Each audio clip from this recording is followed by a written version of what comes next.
자, 우리가 신앙생활을 하면서 이제 가장 무서운 것이 여러 가지가 있어요. 그 중에 이제 종교적 위선이라는 게 있어요. 여러분, 종교생활 하지 말고 신앙생활 할 수 있기를 주의 이름으로 축원합니다. 예. 그래서 이 종교적 위선이 뭐냐? 우리가 이제 하나님을 믿는데 잘 믿는 척 하는 거. 기도는 하는데 기도하는 척 하는 거. 바리새인처럼 누구에게 보이기 위해서. 그리고 교회를 나오는 척 하는 거. 이런 거는 별로 바람직하지 못한 거예요. 우리가 하나님을 잘 믿는 척하고 교회 나오는 척하고 기도하는 척하지만 실제로 내 마음의 중심에는 그것이 없는 경우가 참 많이 있다. 52일 동안 성벽을 재건했어요. 많은 반대와 방해와 어려움이 있었어요. 목숨을 걸고 재건을 했습니다. 처음에는 기쁨이 충만했는데 얼마 가지 않아서 영적인 허정함을 느끼는 거예요. 우리가 이제 말씀을 드렸지만 52일 동안 직장도 안 가고 그렇게 경제적으로 어려운 때에 헌신을 해가면서 52일 동안 집중적으로 재건을 했는데 영적으로 마음속에 허전한 거예요. 허전한 거예요. 무엇으로 그것을 채울 수 있을까? 영적인 목마름이 다가오기 시작했어요. 갈급함이 다가오기 시작했어요.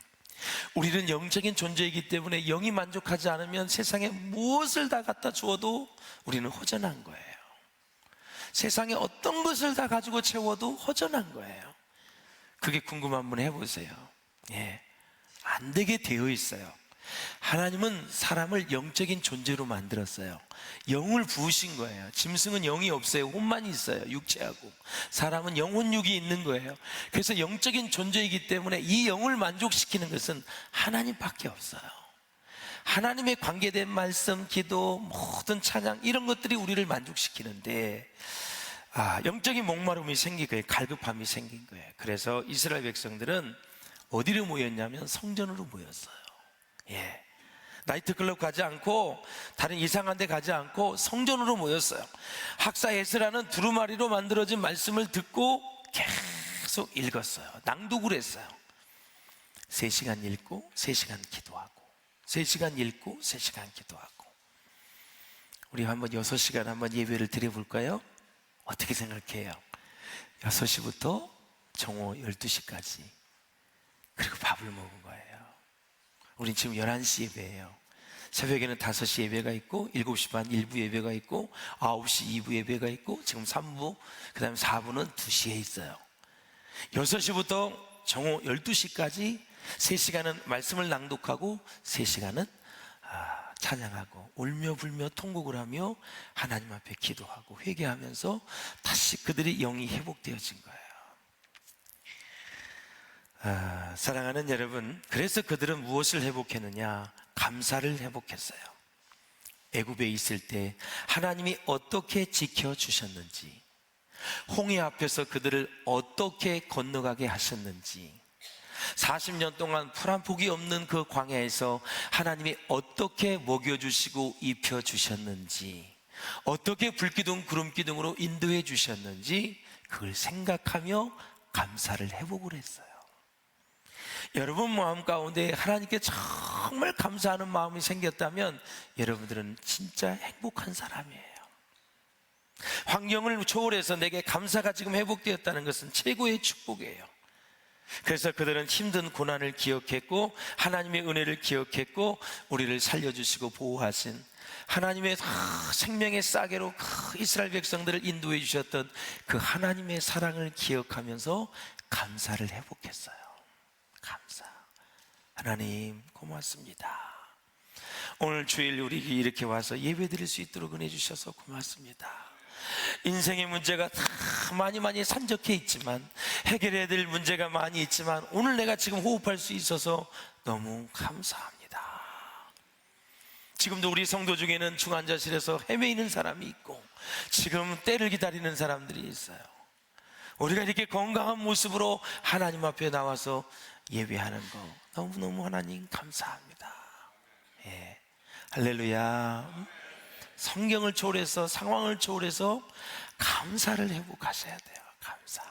이스라엘 백성들이 지금 말씀을 듣고 감사를 회복하고 감사가 나오니까 이제 심령이 회개가 되기 시작하는 거예요. 잘못 살아온 것들이 가슴 아프기 시작한 거예요. 회개란 무엇일까요? 바로 회개란 말씀 앞에서 자기를 돌아보는 거예요. 믿지 않는 사람도 자기를 돌아볼 수 있어요. 중요한 것은 말씀 앞에서 돌아보셔야 돼요.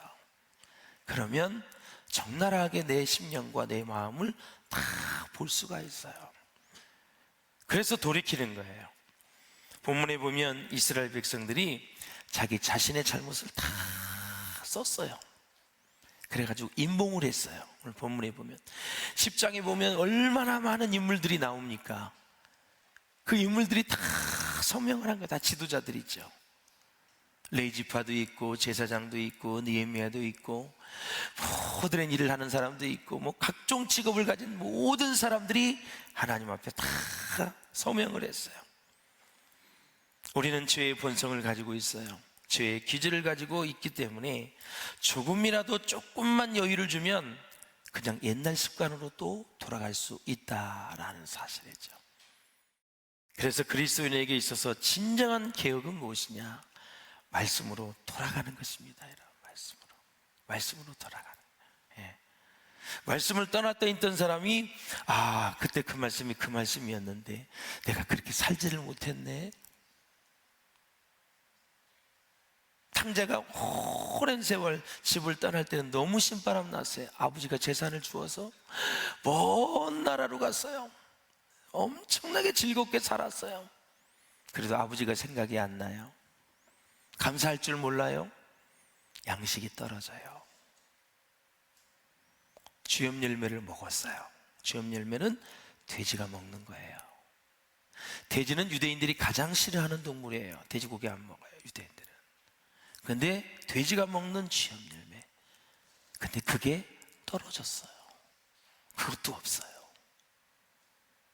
너무 배가 고파요.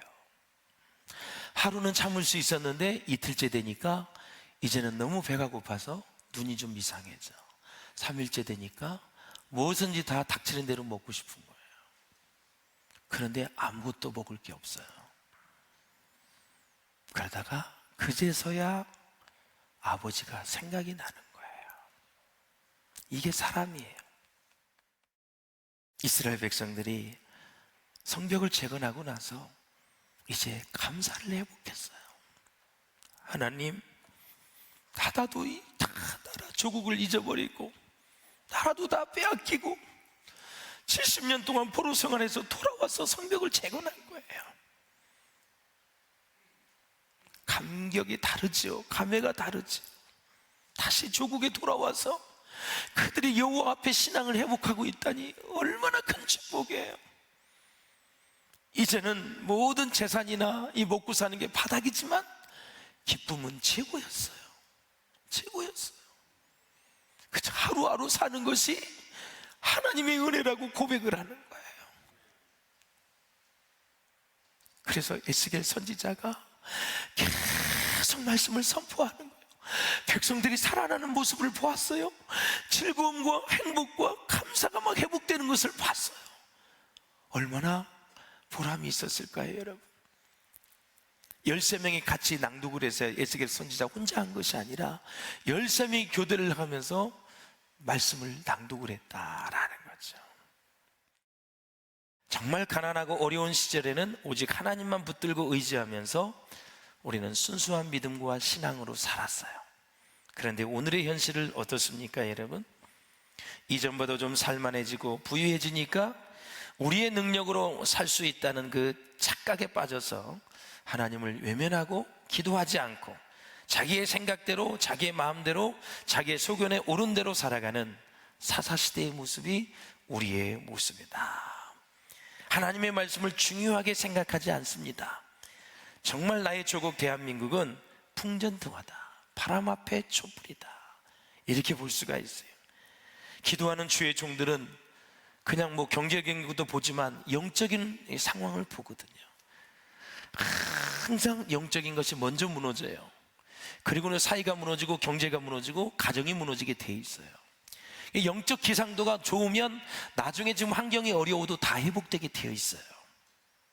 우리 비전교회가 이 민족을 치유하고 땅끝까지 선교하는데 선봉에 설 수 있기를 주의 이름으로 축원합니다. 사랑하는 여러분, 오늘 저는 이제 이 말씀에 돌아가는 것이 무엇인가를 제가 네 가지를 말씀을 드리고 좀 같이 은혜를 나누려고 그래요. 이 느헤미야의 개혁 정신과 외침은 바로 말씀으로 돌아가자는 것입니다. 그러면 말씀으로 돌아가면 만사형통하고 아무 문제도 없는 그런 인생일까요? 그렇지 않습니다. 정말 말씀대로 사는 것은 어려운 일입니다. 말씀대로 살면 불편해질 수도 있습니다. 누가 그랬잖아요. 가난은 불행한 것이 아니라 좀 불편한 것이다. 지금 에어컨이 없는 데는 불편해요. 덥기 때문에. 그러나 그걸 보고 불행하다고 얘기하지 않아요. 그 사람 안에 만에 예수가 있다면, 그 사람 안에 하나님이 있다면, 그 사람 안에 하나님의 말씀이 있다면 불행한 인생이 아니죠. 불편한 거죠. 하나님의 말씀대로 살면 불편한 것이 많이 있을 수 있습니다. 그러나 그 길이 최고의 인생의 생명의 길이고 은혜의 길이고 축복의 길이다라는 사실이죠. 우리 부모님들이 자손들에게 믿음의 본을 보일 수 있기를 주님의 이름으로 축원을 드립니다. 그래서 백성들이 서약을 했습니다. 이방인들과 결혼하지 않겠다. 이방인들이 섬기는 그 우상을 섬기지 않겠다는 고백이거든요. 지금은 사도 바울이 믿지 않는 자와 몽의를 같이 하지 말라 그랬어요. 기왕이면 예수 믿는 사람들과 결혼을 하고 기왕이면 신자들과 결혼하는 게 하나님의 뜻이에요. 어쩔 수 없이 결혼했다면 최선을 다해서 전도하십시오. 그리고 하나님의 가족으로 만드십시오. 그리고 주위 사람들에게 중보기도를 요청하십시오. 내 힘으로 안 됩니다. 결혼하기 전에는 결혼만 해주면 열심히 교회 나간다고 하더니 지금 약속을 지키지 않습니다. 어떻게?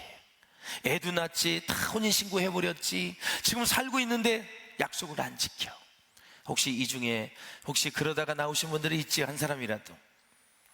네, 약속을 잘 지키셔야 돼요. 하나님 앞에 하는 약속을 꼭 서원은 지키셔야 돼요. 할렐루야. 여러분, 거룩하게 산다는 말, 거룩하다는 말은 세속적인 것과 구별되어서 남다르다라는 뜻을 가지고 있어요. 세속에 물들지 않고 도움이 필요한 사람들을 돌보는 것, 이것이 바로 진정한 경건이라고 성경은 우리에게 말씀하고 있어요. 제가 우리 이제 성도들 1년 내내 부자가 되는 비결 기업 예배에 가서 드린 말씀이 있어요.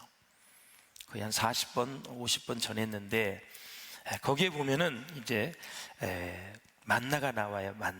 만나의 유통기간에 대해서 제가 설명을 했어요. 자, 이스라엘 백성들이 이제 애굽에서 나왔는데 먹을 것이 없는 거예요.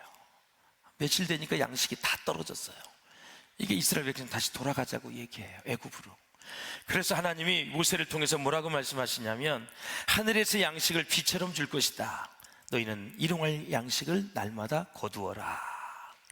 예, 저게 만나입니다. 만나. 이 만나. 이제 저 만나의 유통기간을 볼 텐데 하나님이 만나를 주시면서 말씀하셨어요. 율법을 준행하는지 준행하지 않는지를 내가 시험하겠다. 시험이 어려운 게 아니에요. 첫째 날부터 다섯째 날까지는 매일 거두면 되는 거예요. 하루씩 양식을. 하루치. 그리고 안식일 전날은 이제 이틀 거를 거두어야 돼요. 자, 그러면 만나의 유통기간은 1일부터 5일째까지는 24시간입니다. 그렇죠? 여섯째 날 거두는 이틀치를 거두는 것은 이틀 때까지도 썩지 않기 때문에 유통기간이 48시간입니다. 그러면 장정만 60만, 어린아이, 여자 다 뺀 숫자예요. 그래서 성경은 200에서 300만을 두고 있는데 저는 개인적으로 한 250만 명을 늘 생각하고 있습니다. 그러면 250만 명에 필요한 만나는 어느 정도 될까요? 250만 오멜. 그러니까 한 오멜이 2리터입니다. 1.5리터 여러분 알지요? 그게 조금 더 큰 거예요.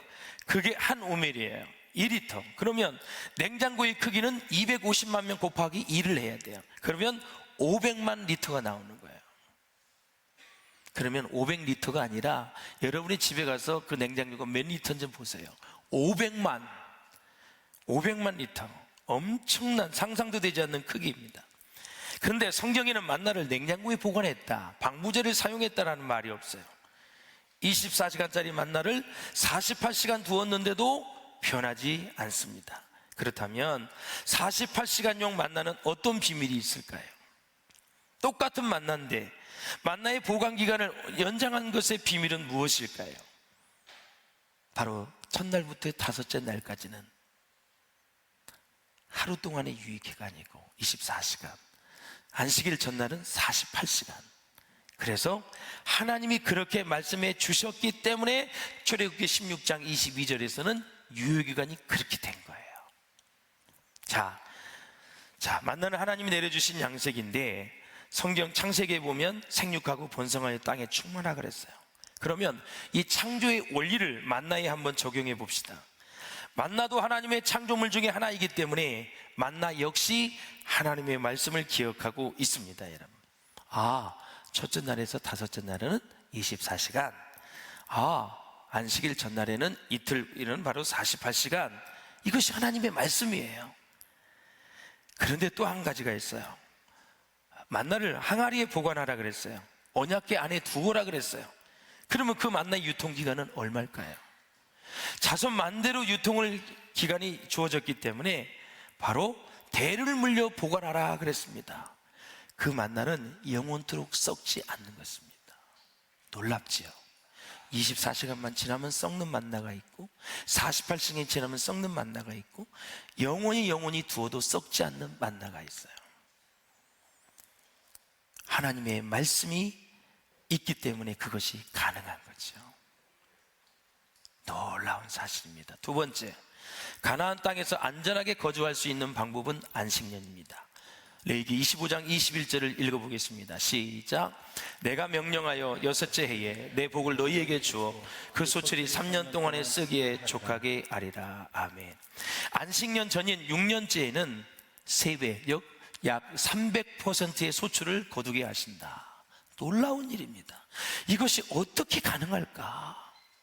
말씀에 의해서 유통기간이 늘어난 것을 만나가 아는 것처럼 농사를 지을 사람이 안식년을 지키는지 지키지 않는지를 누가 알아요? 땅이 안다는 사실이에요. 땅이 지금 우리 땅 주인이 안식년을 지키는지 안 지키는지를 아는 거예요. 안식년을 지킨다는 것은 농사를 안 하는 거예요. 밭을 갈지 않는 거예요. 놀라운 일이에요. 그래서 땅이 안다는 것은 토지가 하나님의 말씀에 순종하고 있음을 가리키는 것입니다. 안식년 전에는 300%의 소출을 내라고 하나님 명령했기 때문에 그 말씀대로 살면 300%의 소출이 생기는 거예요. 근데 그게 될까? 말도 안 돼. 한마디기에 쌀 2-3가마면 하면 됐지. 어떻게 거기에 3배가 나와? 9가마가 10가마니가 어떻게 나온다는 거야? 안 믿고 그렇게 생활해서 결국은 가나안 땅에서 쫄딱 망한 백성이 이스라엘 백성들입니다. 땅은 하나님의 말씀을 기억하고 있다가 땅 위에 있는 땅 지주가 그 사람들이 하나님의 말씀에 순종하면 말씀대로 순종하는 자에게 주실 복을 땅이 일구어냈다라는 사실이에요. 세 번째, 고센 땅입니다. 이스라엘 백성이 사는 430년 동안 구별된 기적의 땅이 고센 땅입니다. 출애굽 작전이 시작이 되면서 물이 피가 되는 기적을 포함해서 10가지의 재앙이 나왔는데 고센 땅은 하나님이 특별히 특별 대우를 해주셨어요. 흑암의 재앙도 피하게 하셨고 또 문설 인주에 어린 양의 피를 바르면 죽음의 사자가 다 그냥 지나가서 장자가 다 살아났어요. 그렇다면 무엇이 애굽과 애굽에 속한 고센 땅을 구별을 했냐라는 거죠. 그것은 바로 너무나 쉽습니다. 하나님의 말씀입니다. 하나님이 고센 땅을 그렇게 구별해가지고 했기 때문에, 말씀하셨기 때문에 하나님이 지켜주시는 거예요. 그 말씀을 믿으면 그 말씀이 그대로 이루어지는 거예요. 할렐루야. 아주 중요한 거예요. 가나안 땅을 보십시오. 마지막 하나님의 입장에서 보면 가나안 땅에 살던 7족속의 제약이 가득 찰 때까지 하나님이 기다리셨어요.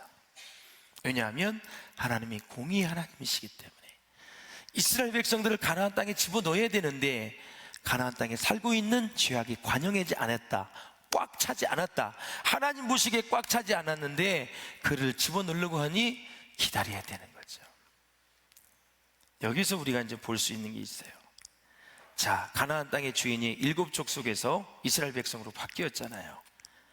그런데 가나안 땅은요, 하나님의 언약 백성인 이스라엘 백성들이 하나님의 말씀에 순종할 때만 비로소 적과 꿀이 흐르는 동력이 나타나는 기적의 땅이 된 것이다.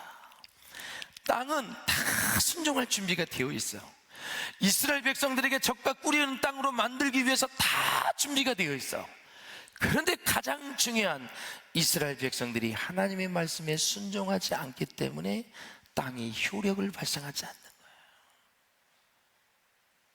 놀라운 진리예요, 여러분. 땅도 하나님의 말씀에 순종해요. 땅 위에 사는 인간이 순종하지 않으면 하나님은 역사를 일으키실 수 없다라는 거죠. 그래서 사람은 4가지 관리를 잘 하셔야 돼요. 첫째, 믿음 관리를 잘 하셔야 돼요. 믿음. 그래야 오늘 4가지 기적을 다 맛볼 수 있고, 마음 관리, 생명이 이에서 남이니라, 이 마음 관리를 잘 하셔야 돼요. 속이 너무너무 상하면 영적으로도 힘이 들어요. 혼적인 부분, 정신적인 부분을 잘 관리하라는 얘기예요. 세 번째는 자기 관리를 잘 하셔야 돼요.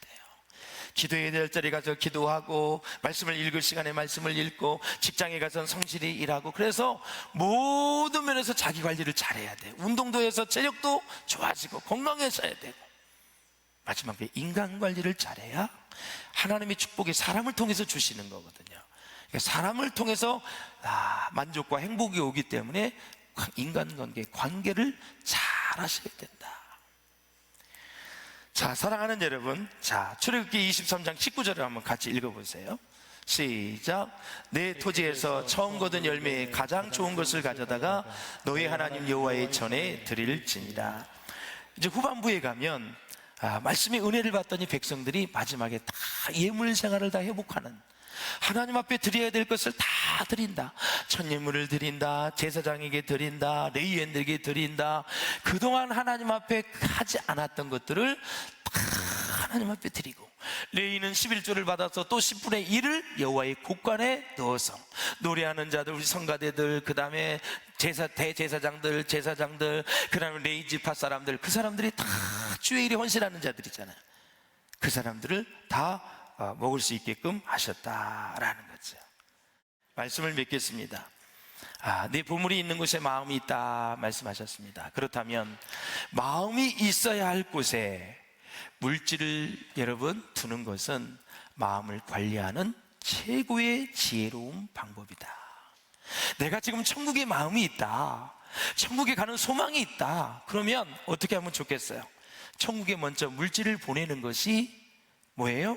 내가 마음 관리를 잘하는 지혜로운 방법이다라는 거죠. 예물의 근본 정신은 모든 것이 하나님의 것이므로 하나님께 돌려드린다는 그런 의미가 있습니다. 그렇다면 진정 교회의 회복의 길은 무엇일까요? 바로 하나님 말씀 중심의 세계관을 회복하는 것입니다. 말씀으로 돌아가는 것입니다. 어떤 상황 속에서도 말씀을 돌아간다. 모든 상황 속에서 하나님의 말씀대로 살아야 된다라는 사실이에요. 내 생각대로 하지 말고, 내가 병들었으니까 나 자존심 상해, 내가 병들었으니까 누가 날 나쁘게 얘기해, 그게 아니에요. 그래서 옛날에 속된 말도 병이 들면 많은 사람에게 알리라 그랬어요.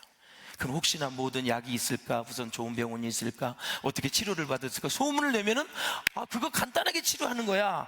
그때 우리나라의 문화에서도 병이 들면 소문을 알리라 그랬어요. 근데 성경에서는 알려서 중보기도를 하고 서로서로 사랑으로 하나가 되어지는 거예요. 왜? 건강하다 죽어도 천국 가는 거고, 병들어다 죽었다도 천국 가는 거고, 이 땅에 있는 동안 우리가 주님의 사랑으로 하나가 되어서 살다가 천국에 가는 게 성경의 뜻이니까. 그렇게 몸이 아프고 힘든데 사랑을 주고받지 못한다? 이게 성경적일까요? 아니에요. 그러면 나 잘 됐을 때만 소문나는 게 진정 이게 좋은 모습일까요? 아니에요. 가장 힘들 때 기도를 요청할 수 있는 사람이 겸손한 사람이에요. 비단 한 가지를 예를 들었습니다만 많은 것들이 우리가 성경에서 벗어나는 삶이 너무 많이 있기 때문에 여러분 말씀을 깊이 보시면서 같이 행복하고 복된 인생을 살아가실 수 있기를 주의 이름으로 축원합니다.